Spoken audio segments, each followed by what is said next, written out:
Hello everyone, welcome to my YouTube channel accountancy smart concept.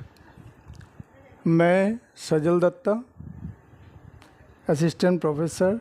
30 साल से मैं college में और प्राइवेट ट्यूशन प्रोफेशन में हूँ और अकाउंट्स प्रोफेशन में भी हूँ।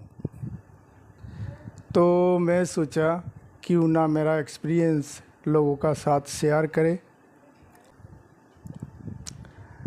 तो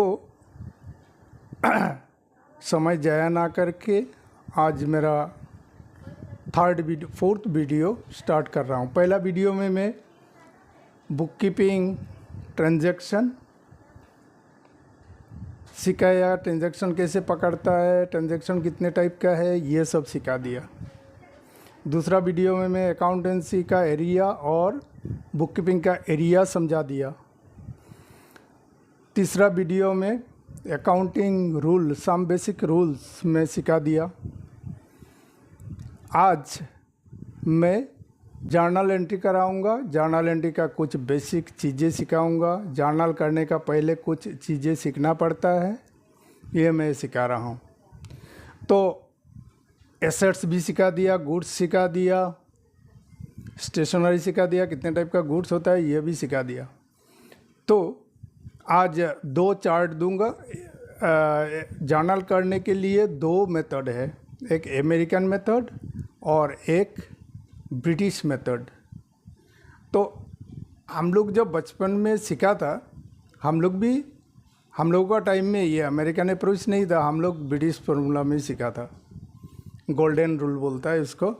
तो दोनों मेथड पर थोड़ा चर्चा। पहला मेथड पर अभी जो अमेरिकन अप्रोच है, मॉडर्न अप्रोच, ये वाला लेकर हम लोग आगे बढ़ेंगे।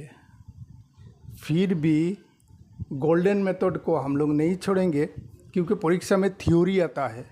तो मैं समझा दूंगा, जो ज़रूरी है वो सिखा दूंगा और ईयर एंडिंग में उसका एक फिनिशिंग दे दूंगा, ताकि तुम रिलेट कर सको कैसे इस मेथड में करता है और कैसे उस मेथड में करता है। दोनों मिलाकर जॉइन करा दूंगा ईयर एंडिंग में, सब सिखाने के बाद। तो अब फ़िलहाल में अमेरिकन अप्रोच को लेकर ही चलेंगे। तो अमेरिकन अप्रोच में बोला, अकाउंट्स को 5 भाग में भाग करो। Assets and liabilities, income and expenditure, expenses और कैपिटल, ये 5 भाग होता है। तो कैपिटल का कोई मतलब ऐसा चार्ट नहीं है। यहाँ पर एसेट्स लायबिलिटीज़ का चार्ट है, इनकम एंड एक्सपेंसेस का चार्ट है, कैपिटल का कोई चार्ट नहीं है, सिर्फ फॉर्मूला है। तो एसेट्स क्या होता है, ये हम लोग पिछले क्लास में हम लोग डिस्कस किया है, फिर भी और एक बार बोलता हूँ।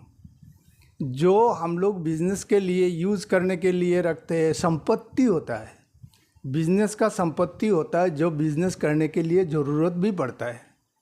तो इसको बोलते हैं एसेट्स। जैसे लैंड एंड बिल्डिंग नहीं होने से क्या करेंगे, बिल्डिंग नहीं होने से। अगर हम लोग कुछ चीज़ बना रहा है, मैन्युफैक्चर कर रहा है, तो मशीन नहीं होने से कैसे बनाएंगे। मोटर कार, डिलीवरी वैन, ये सब ज़रूरत पड़ता है सामान को पहुंचा देने के लिए। फर्नीचर एंड फिक्सचर, फर्नीचर होता है, आदमी लोग आके बैठेगा, कस्टमर आके बैठेगा, फिक्सचर होता है। और रैक होता है ना, रैक में हम लोग जो सामान सजा के रखते हैं, उसको फर्नीचर एंड फिक्सचर बोलता है। कॉपीराइट, पेटेंट, ये सब नया चीज़ है तुम्हारे लिए। कॉपीराइट हुआ, मैं एक किताब लिखा, पब्लिशर ने बोला, सर आपका बुक मुझे दे दीजिए, मैं प्रिंट करके देता हूँ और हर किताब में आपको 30%, 40%, 50% आपको दे दूँगा और 50% मेरा रहेगा, मेरा कागज वगज खर्चा होगा, ये सब। तो इसको बोलता है रॉयल्टी। रॉयल्टी जाएगा इनकम में। कभी कभी हम लोग पेमेंट करेंगे रॉयल्टी किसी को, तो रॉयल्टी हो जाएगा एक्सपेंसेस। और रॉयल्टी अगर किसी को दिया है तो एक्सपेंसेस, पाया है तो ये वाला इनकम हो जाएगा। तो रॉयल्टी, कॉपीराइट, ये जो किताब लिखा, इसका मालिक कौन है, मैं हूँ। तो इसलिए इसको बोलता है कॉपीराइट मेरा है। पेटेंट, पेटेंट मतलब कोई चीज़ बनाने का फॉर्मूला में निकाला, उसको बोलता है पेटेंट। पेटेंट का ऊपर भी रॉयल्टी मिलता है। अगर हम लोग यूज़ कर रहे हैं किसी का पेटेंट तो ये वाला हो जाएगा रॉयल्टी पेड। रॉयल्टी पेड हम लोग कर रहे हैं। अगर हम लोग पेटेंट बनाया, किसी को बढ़ा दिया और लोग रॉयल्टी देता है तो इसको बोलता है रॉयल्टी रिसीव। ये इनकम और खर्चा में जाएगा लिस्ट में। उस लिस्ट का भी चीज़ सिखा दिया यहाँ पर। अच्छा, इसके बाद इन्वेस्टमेंट, कोई कंपनी का शेयर खरीदा, बैंक में पैसा रखा, वहाँ पर इन्वेस्ट कर लिया, वहाँ से हम लोगों को इंटरेस्ट मिलेगा।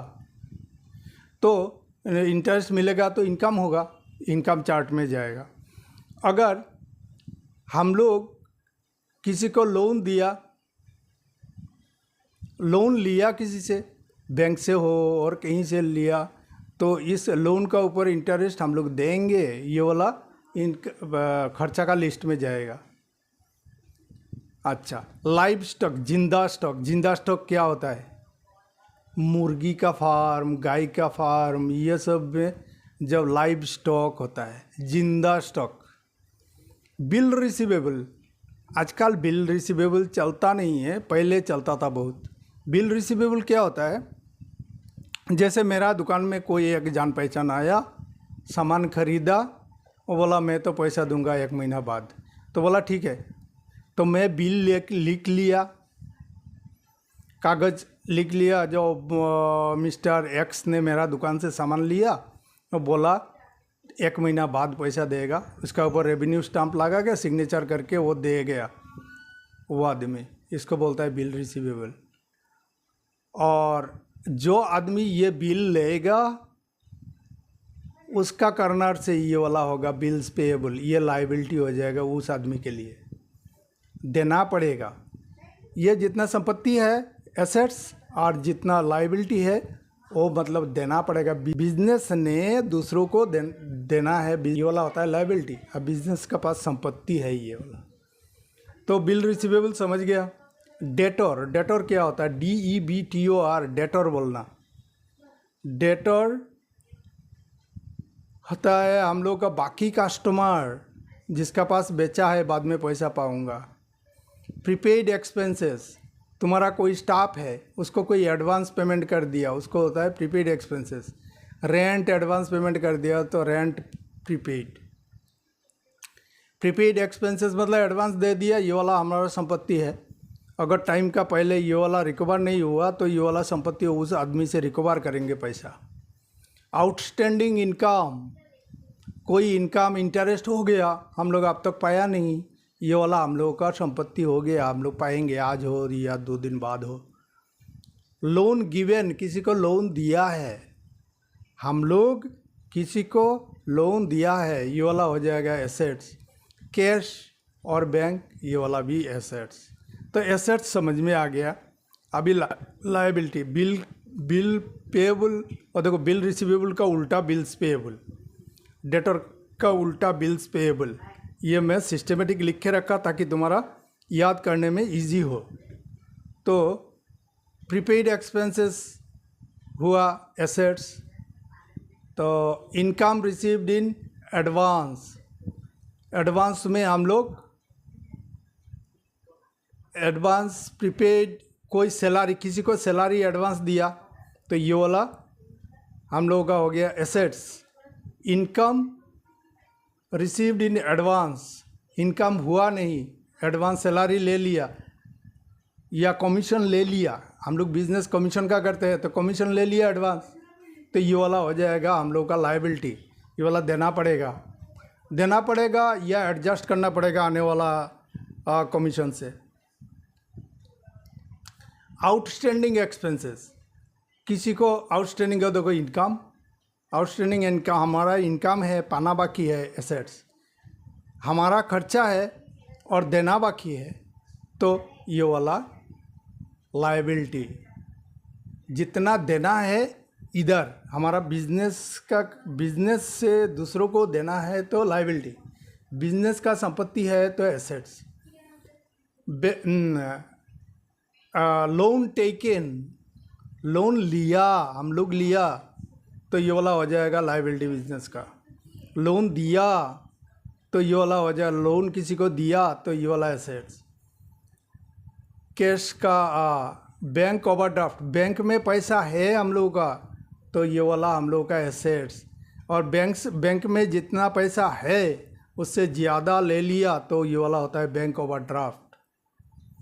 बैंक में क्या होता है, अच्छा बिजनेसमैनों को ओवरड्राफ्ट फैसिलिटी देता है। आज किसी को 50,000 रुपया देना है, 1 लाख रुपया देना है, 50,000 रुपया बैंक में है तो और 50,000 रुपया बैंक दे देगा। वो लोगों का मतलब स्टॉक का सिक्योरिटी लेता है तो दे देता है, बाद में हम लोग पैसा इंस्टॉलमेंट में दे देंगे। ये वाला हुआ एसेट्स। तो एसेट्स का फॉर्मूला होता है, हम लोग बिजनेस में जब खरीदेंगे या बिजनेस में एसेट्स बढ़ेगा वो होगा डेबिट। जब ये वाला बिजनेस बेचेंगे या कम जाएगा और वैल्यू कम जाएगा तो एसेट्स का वैल्यू कम जाएगा, ये वाला होगा एसेट्स को। कोई भी एसेट्स यहाँ पर जितने एसेट्स हम लोग देख रहे हैं, अगर ख़रीदा है तो ये वाला डेबिट में बैठेगा। दिमाग में बैठा देना ये फॉर्मूला। जब कोई एसेट्स हम लोग खरीदेंगे या इसका वैल्यू बढ़ेगा तो इसको डेबिट करेंगे। जब एक एसेट्स बढ़ेगा, खरीदेंगे या उसका बेचेंगे या इसका वैल्यू घटेगा तो ये वाला क्रेडिट हो जाएगा। ये फॉर्मूला है।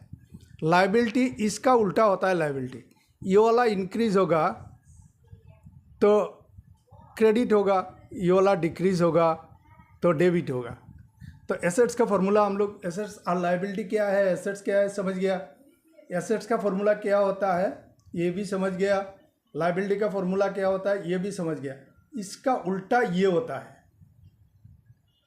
हो गया। अगर समझ में नहीं आया तो और एक बार पॉज करके देख लेना। अभी आता है एक्सपेंसेस। ये वाला हुआ इनकम, ये वाला हुआ expenses. Left side expenses, right side income. तो सेल तो जानते ही है, सेल्स रिटर्न, सेल्स से माइनस होता है, sales return, interest receive, commission receive, dividend receive, royalty receive, rent receive. Royalty तो बोल दिया। डिविडेंड क्या होता है? डिविडेंड होता है कोई कंपनी में हम लोग शेयर खरीदा, कोई कंपनी का शेयर खरीदा तो उस कंपनी ईयर एंडिंग में हम लोगों को जो प्रॉफिट होता है, कंपनी का टोटल प्रॉफिट 100 रुपया हुआ सपोज, तो मेरा शेयर का हिसाब से मेरा 5 शेयर, तो एक शेयर में अगर 20 रुपया करके दे रहा है, ये वाला जो कंपनी प्रॉफिट करेगा उसको पूरा शेयर होल्डर पूरा शेयर से डिवाइड करेगा। अगर मेरा जितना शेयर उस हिसाब से मैं पाऊंगा, उसको बोलता है डिविडेंड। बैंक में पैसा रखने से इंटरेस्ट मिलता है और कंपनी में शेयर खरीदने से हम लोग को डिविडेंड मिलता है। रॉयल्टी तो पहले बता दिया। अगर मैं किताब लिखा, कोई पब्लिशर बोला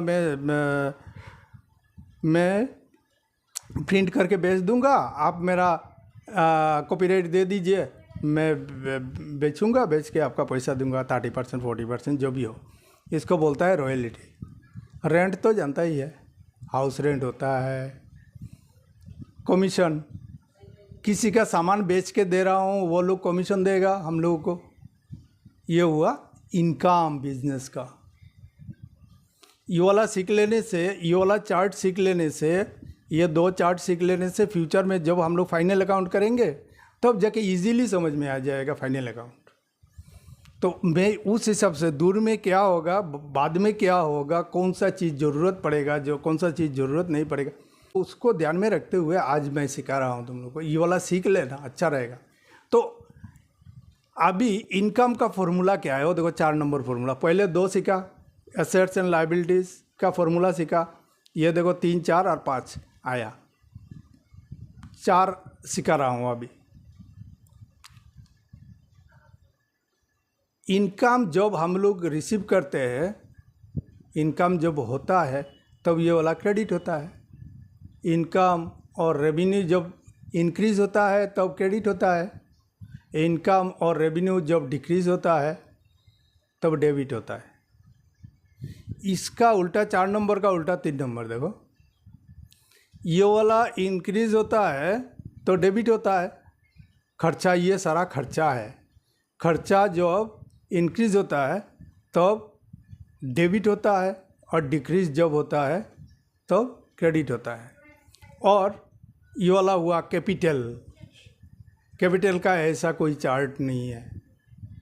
तो कैपिटल जब बिजनेस में इंक्रीज होता है, मालिक जब बिजनेस में पैसा लगाता है तो इंक्रीज होता है, मालिक का कैपिटल इंक्रीज होता है तब ये वाला क्रेडिट में बैठता है। और जब मालिक बिजनेस से पैसा उठाता है, सामान उठाता है, मालिक का होते हुए बिजनेस से पेमेंट कर दिया, बच्चा का फीस, स्कूल फीस वगैरह मालिक का नाम पे पेमेंट किया तो ये वाला हो जाएगा ड्राइंग डेबिट। ये वाला डिक्रीज होता है तो ये वाला डेबिट होता है।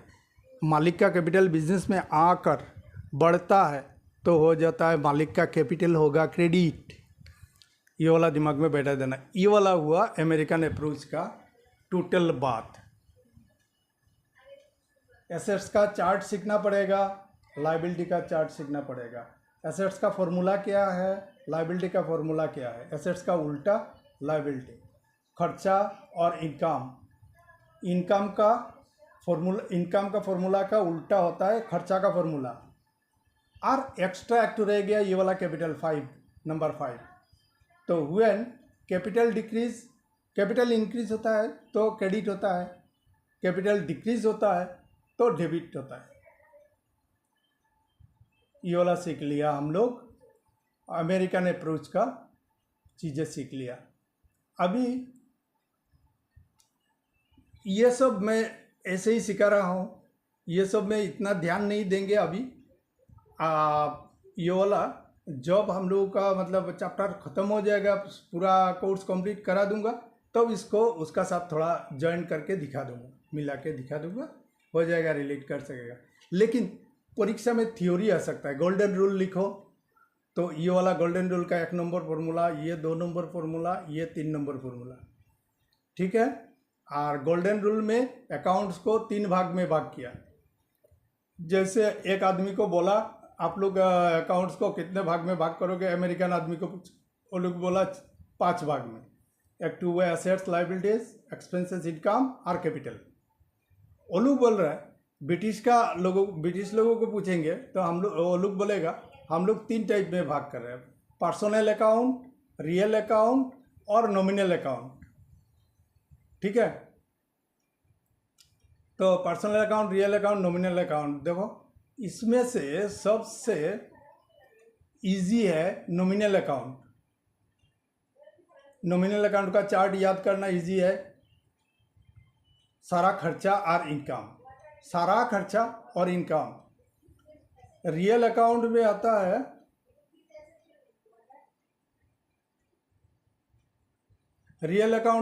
है ऑल एसेट्स, ऑल प्रॉपर्टीज, ऊपर में जो सिखाया ऑल प्रॉपर्टीज।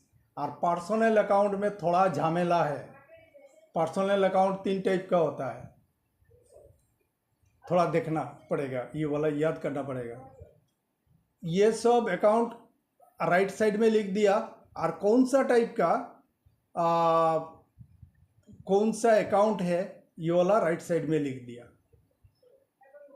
ये वाला थोड़ा देखना पड़ेगा। पर्सनल अकाउंट, इसमें ये वाला चार्ट थोड़ा मतलब जिगजाग है, थोड़ा मतलब ट्विस्ट है इसमें। ये वाला देखना पड़ेगा। फॉर्मूला नीचे दे दिया 1 2 3 फॉर्मूला, ये वाला देख लेना। हम लोगों का अभी ज़रूरत नहीं है, ये वाला फॉर्मूला हम लोग यूज़ नहीं करेंगे। हम लोग यूज़ करेंगे ये वाला फॉर्मूला लेकर आगे बढ़ेंगे, और ईयर एंडिंग में ये वाला को इसका साथ रिलेट कर दूंगा, तब इजी हो जाएगा। और थ्योरी आने से, थ्योरी के लिए अगर पूछा तो फॉर्मूला लिख दोगे। ये वाला कौन सा है, गोल्डन फॉर्मूला में एक चीज़ को गोल्डन फॉर्मूला में क्या बोलता है, और अमेरिकन फॉर्मूला में क्या बोलता है, और बताओ, तब जाके ये सब का ज़रूरत पड़ता है। ये वाला सीख लेना, चार्ट देख देख के सीख लेना। अभी आया डबल एंट्री सिस्टम, कल बता दिया। डबल एंट्री सिस्टम और एक ट्रांजैक्शन को, ट्रांजैक्शन क्या है, ट्रांजैक्शन कितने टाइप का है, ट्रांजैक्शन कैसे पकड़ता है, ये सिखा दिया पहले वाला वीडियो को देख लेना तो समझ में आ जाएगा। तो डबल एंट्री सिस्टम क्या होता है, छोटा मोटा, सिंगल एंट्री नहीं जानने से डबल एंट्री रिलेट नहीं कर पाओगे। जैसे सिंगल एंट्री छोटा बिजनेस है तो अपना पर्पस सर्व करने के लिए जो अकाउंट मेंटेन करता है, पान दुकानी छोटा मोटा बिजनेसमैन, किसका पास कितना पाएगा, किसको कितना देगा, उतना ही हिसाब रखता है। तो ये सब सिंगल एंट्री में वो लोग अपना पर्पस सर्व करने के लिए जो अकाउंट मेंटेन करता है उसको बोलता है single entry. Double entry system में हम लोग सीखते जा रहा है, सीए तक डबल एंट्री सिस्टम ही सीखेंगे, उसका रूल भी सिखा दिया लास्ट क्लास में। तो डबल एंट्री सिस्टम होता है, डबल एंट्री सिस्टम होता है, सीधा बात है, सिंपल सा बात है। डबल एंट्री सिस्टम होता है, एक ट्रांजैक्शन में दो अकाउंट छुपा हुआ रहता है, दोनों को कान पकड़ के निकालो, निकाल के फॉर्मूला में ढालो, ढाल के जर्नल करने का नाम डबल एंट्री सिस्टम।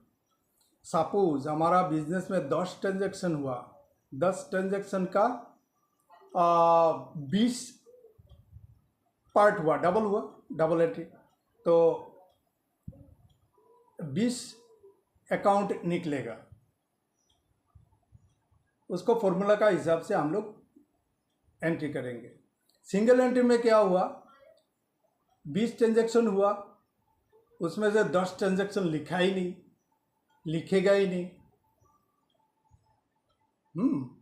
तो 10 ट्रांजैक्शन लिखा तो उससे something false short of double entry system. Double entry में 20 ट्रांजैक्शन होता है, यहाँ पर 20 ट्रांजैक्शन हुआ, डबल एंट्री में 10 ट्रांजैक्शन हुआ, 20 एंट्री हुआ, 22 अकाउंट निकला। लेकिन यहाँ पर 22 में, यहाँ पर भी सपोज 10 ट्रांजैक्शन हुआ तो 22 होना चाहिए, 22 में थोड़ा कम होने से भी ये सिंगल एंट्री में गया। ठीक है, ये वाला सिंगल एंट्री। डेबिट और क्रेडिट, डेबिट और क्रेडिट लेकर हमारा दिमाग खराब कर देता है, दिमाग खराब हो जाता है बुक पढ़ते पढ़ते। मैं किसी को बात नहीं बोल रहा हूँ। डेबिट और क्रेडिट कुछ नहीं है, एक अकाउंट का, ये एक अकाउंट का चेहरा है, ये देखो एक अकाउंट का चेहरा है। इसका डेबिट साइड में एक चीज़ बैठाएंगे ना क्रेडिट साइड में बैठाएंगे, ये वाला क्रेडिट साइड आधा से लेकर इधर, आधा से लेकर इधर, डेबिट साइड में बैठाएंगे ना क्रेडिट साइड में बैठाएंगे, ये फॉर्मूला बता देगा। तो debit and credit are two important element which are nothing but a directional signal। क्या बोला बोलो तो, अरे पॉइंट में पुलिस, पॉइंट पुलिस देखा है ना, वो बोलता है इधर, वो बोलता है इधर, गाड़ी इधर आओ, इधर आओ, इधर आओ, इधर आओ, ऐसा बोलता है। तो बिल्कुल ऐसा ही है, ये पॉइंट पुलिस है, डायरेक्शनल सिग्नल देता है। ये डेबिट में जाएगा ना क्रेडिट में जाएगा। अरे बाबा फॉर्मूला नहीं जानेंगे तो ये वाला को हम लोग डेबिट में जाएगा ना क्रेडिट में जाएगा कैसे पता चलेगा। तो डेबिट क्रेडिट जानना पड़ता है और उस हिसाब से हम लोग डेबिट और क्रेडिट में एक एंट्री डेबिट में जाएगा ना क्रेडिट में जाएगा, ये बताने का मतलब डायरेक्शनल सिग्नल देने वाला है डेबिट और क्रेडिट। लेकिन कोई एग्ज़ाम में, कोई परीक्षा में, कोई इंटरव्यू में पूछा तो ऐसा बोलने से नहीं होगा। ये समझाने के लिए, अंदर में घुसाने के लिए दिमाग का मैं बोला ऐसा, ये वाला लिख के रखा है और ये वाला सीख लेना। ये वाला होता है अकाउंट, अकाउंट का शेप। हम लोग जर्नल करते हैं ज़रूर, लेकिन अकाउंट्स हुआ मेन। अकाउंट्स का चेहरा ऐसा होता है। तो अकाउंट्स हुआ मेन, हम लोग बाद में सीखेंगे सब। तो इस साइड हुआ debit, left side, right side हुआ क्रेडिट।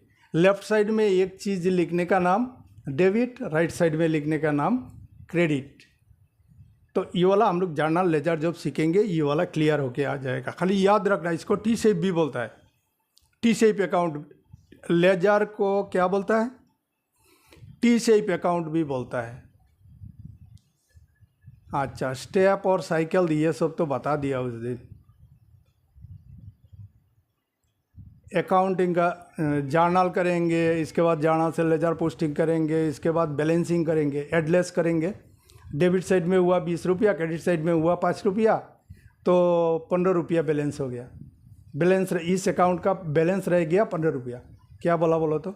डेबिट में 20 रुपया, क्रेडिट में 5 रुपया, तो उसका बैलेंस कितना निकलेगा? 20 रुपया से 5 रुपया माइनस करने से 5 रुपया। तो ये वाला कैसे होता है ये वाला देखेंगे हम लोग। इसके बाद बैलेंसिंग करने के बाद preparation of trial balance. Trial balance तक बुक कीपिंग का एरिया, और इसके बाद जितना स्टेप है वो सब होता है अकाउंटेंसी का एरिया। और कुल मिला के ये सब को बोलता है, कुल मिला के बोलता है अकाउंटेंसी। ठीक है, याद रखना ये वाला, बहुत ज़रूरत पड़ेगा ये सब, नहीं तो कन्फ्यूज हो जाओगे बाद में जाके। ये सब तुम्हारा फाउंडेशन है। तो preparation of financial statement that is trading, profit and loss and balance sheet, ये सब बनाते हैं ईयर एंडिंग में। ये सब आ गया अकाउंटेंसी का पार्ट। इसके बाद ये वाला हमारा बिजनेस में कितना प्रॉफिट हुआ, लॉस हुआ, ये सब को यूज़र का पास, यूज़र भी सिखा दिया लास्ट वीडियोस में, तो वो भी देख लेना। तो यूज़र्स के बारे में पता चल जाएगा। तो अकाउंट्स करने के बाद, फाइनल रिपोर्ट बनाने के बाद हम लोग ये सब यूज़र का साथ कम्युनिकेट करेंगे, वो लोगों को दिखाएंगे, वो लोगों को देंगे, पब्लिश करेंगे, या तो पब्लिश करेंगे, बड़ा बड़ा कंपनी पब्लिश करता है। तो ये वाला हो गया, कम्युनिकेट करना है वो लोगों से, यूज़र लोगों से, बिजनेस का रिजल्ट क्या हुआ। अभी आया जर्नल मतलब आज एक घटना हुआ, आज 100 घटना, 100 नहीं 20 पकड़ो, कुछ भी पकड़ो, जब जो घटना होता है तो हम लोग लिख के रखता है, इसको बोलता है जर्नल। जोर मीन्स, जोर मतलब डे बुक बोलता है इसको। ये वाला इटालियन भाषा में जोर बोलता है, JOUR, जोर मतलब डे, वहाँ से अकाउंटेंसी का शुरुआत हुआ, तो इसलिए वो लोगों का भाषा बोल रहा हूँ। तो जोर मतलब जब जो घटना होता है उसका जर्नल एंट्री लिख लेते हैं। जर्नल कैसे लिखता है, बार बार बोल रहा हूँ। एक सेंटेंस को, एक ट्रांजैक्शन में से एक ट्रांजैक्शन में 2 अकाउंट छुपा हुआ रहता है। ये कुछ दिन करते करते समझ में आ जाएगा।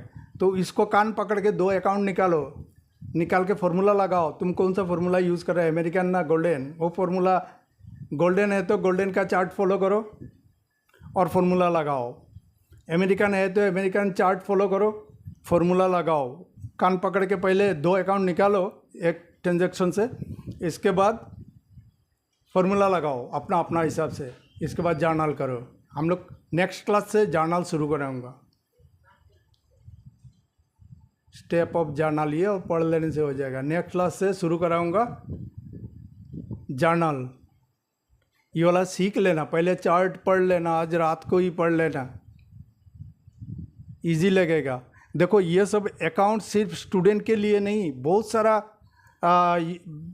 लोग अकाउंट्स फॉलो करते हैं। जो अकाउंट्स करता है, आर्ट्स का स्टूडेंट है, साइंस का स्टूडेंट है, अकाउंट्स का काम करना पड़ता है, बिजनेसमैन है तो बिजनेसमैन को भी अकाउंट सीखना पड़ता है, दूसरों से कराने से भी खुद को सीखना पड़ता है। तो सबका ज़रूरत है, अकाउंट्स का ज़रूरत होता है। और जो लोग शेयर मार्केट सीखना चाहता है, जो लोग टेली जीएसटी इनकम टैक्स सीखना चाहता है, मैं ये सब कोर्स भी शुरू कराने जा रहा हूँ। ये सब पहले हायर सेकेंडरी 11-12 पहले ख़त्म कर देता हूँ, इसके बाद धीरे धीरे जाएंगे। वो सब में जाने से भी ज़रूरत पड़ेगा, लेजर जर्नल लेजर ये सब का ज़रूरत पड़ेगा। तो सिर्फ स्टूडेंट का नहीं, ये प्रोफेशनल अकाउंटेंट बिजनेसमैन सबको सीखना चाहिए। तो कोई स्टूडेंट अगर सीख रहा है तो अपना गार्जियन को भी दिखा सकता है। अगर गार्जियन को अच्छा लगे, इजी लगे तो पढ़ेंगे, देखेंगे, वो लोग भी देखेंगे। अगर कोई गार्जियन देख रहा है तो अपना बच्चों के लिए भी बच्चों को भी दे सकता है। और टेली जीएसटी इनकम टैक्स ये जब सिखाऊंगा तो ये ज़रूरत पड़ेगा। शेयर मार्केट जब सिखाऊंगा ये सब ज़रूरत पड़ेगा। तो इसलिए और CA, CS, CMA, MBA, BCom ये सब करोगे तो ये सब लगेगा ही। तो ये सब भी कराऊंगा, धीरे धीरे जाऊंगा। अभी फ़िलहाल 11 और 12 में कंसंट्रेशन रखा है, टाइम भी कम है। और मेरा मूड आया, मेरा बेटा भी मुझे इंस्पायर किया, पापा एक काम करो ना, ऐसे वीडियो बना के छोड़ दो, देखो बहुत लोगों का हेल्प होगा। आप जैसे कराते बहुत अच्छा कराते हैं, मुझे तो इजीली समझ में आ जाता है। बोले ठीक है बेटा, तो तुम टेक्निकली स्टार्ट कर दो, मैं शुरू करा दूँगा। तो वो ठीक ठाक किया, मैं शुरू कर दिया। तो इसलिए और हर ज़रूरतमंदों को ये वाला पहुंचा देना, मेरा एक्सपीरियंस शेयर करना और सब्सक्राइब, लाइक, ये सब भाई आपका ऊपर। आप लोग अगर अच्छा पाया तो सब्सक्राइब करना, ये आप लोगों का ड्यूटी है। क्या करना है, कैसे चैनल को आगे बढ़ाना है, ये सब आपका ऊपर छोड़ दिया। मैं कुछ नहीं बोलूँगा, मैं मेरा ड्यूटी करते जाऊँगा। देखते हैं आप लोगों के लिए क्या हेल्प कर सकता हूँ। और मेरा किताब मोटा मोटी दिसंबर का 15 तारीख तक निकल जाएगा, first year and second year. And second year को भी, सेकेंड ईयर का कोई स्टूडेंट जान पहचान है, वो लोगों का कोई प्रॉब्लम हुआ, तकलीफ़ हुआ तो बोलना। वो लोगों का मतलब तकलीफ़ कहाँ होता है, क्यों होता है, ये मुझे पता है, तो वहाँ से मैं शुरू कराऊँगा। वो लोगों को बोलना देखने के लिए, या तो मेरा वीडियो भी 1-2 वीडियो दिखा देना, उन लोगों को शेयर कर देना कि भाई तुम लोगों का प्रॉब्लम हुआ तो देखो ये सार ऐसे ऐसे पढ़ाता है, कैसे लगता है देखो। तो सेकेंड ईयर का भी, सेकेंड ईयर मतलब 12 का भी, प्रथम में सीबीएसई, आईसीएसई, इंडियन का, मोटा मोटी बहुत सारे बोर्ड का, 8-10 बोर्ड का मैं पढ़ाया। ठीक है, तो Assam board, Bengal board, Karnataka board, Madras board, इसके बाद तुम्हारा Nagaland board, Mizoram board, Arunachal board, ऐसे बहुत सारा बोर्ड का। बेसिक तो एक ही है, तो थोड़ा थोड़ा डिफरेंस रहता है। जैसे सीबीएसई और आईसीएसई में डिफरेंस होता है। सीबीएसई में थोड़ा सा डिफरेंस है, तो लिख देना, कमेंट में लिख देना, सर मैं तो सीबीएसई का आईसीएसई का स्टूडेंट हूँ, मुझे ये सब करा दीजिए, ये चैप्टर करवा दीजिए, ये चीज़ मेरा प्रॉब्लम हुआ। जो प्रॉब्लम है वो लिख देना कमेंट में, तो मुझे पता चलेगा कि मुझे क्या करना है, क्या कैसे वो लोगों का प्रॉब्लम सॉल्व करना है। ठीक है, तो थैंक यू। आज और बात ना बढ़ा के आप लोगों का चैनल का प्रॉब्लम तुम लोग सॉल्व करो, आगे कैसे बढ़ाओगे भाई, ये सब आप लोगों का ऊपर है। और लाइक, शेयर, सब्सक्राइब, क्या करना है ये सब आप लोग जानो। मेरा ड्यूटी है पढ़ाना है, पढ़ा दिया, किसका क्या प्रॉब्लम है ये सॉल्व कर देना है मेरा काम। मैं उतना ही जानता हूँ, चैनल को आगे बढ़ाना आप लोगों का काम। तो थैंक यू वेरी मच मेरा साथ जुड़े हुए रहने के लिए। तहे दिल से बहुत धन्यवाद। Thank you very much.